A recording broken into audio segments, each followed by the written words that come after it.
কষ্ট করে পরীক্ষার জন্য প্রিপারেশন নিলেন আপনি কয়েক মাস, কিন্তু ফলাফল যখন ভালো হয় তখন একটা আনন্দ আছে না নাই? সারাদিন রোজা রাখলেন রমজানে, কি কষ্ট, তৃষ্ণায় গলা ফেটে যায়, কিন্তু ইফতারির সময় যখন রুহ আফজা শরবতটা খাই কেমন লাগে? একটা আনন্দ আছে না নাই? এজন্য আল্লাহ বললেন فإن مع العسر يسرا إن مع العسر يسرا ও নবী, কষ্টের দিন মক্কায় অল্প কিছু দিন, মদিনাতে আনন্দের দিন অপেক্ষা করছে। আমাদের জীবনে যদি দুঃখ কষ্ট আসে আমরা ধৈর্য ধরবো, তাওয়াক্কুল করবো একজনের উপর, তিনি কে?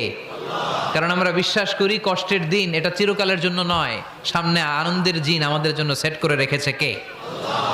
তাহলে আমরা সূরাতুল ইনশিরাহ থেকে 3টা নেয়ামতের বর্ণনা শুনলাম, বিশ্বনবীকে কি সান্ত্বনা দেয়া হলো সেটা শুনলাম। এবার 2টা গাইডলাইন শুনে তাফসীর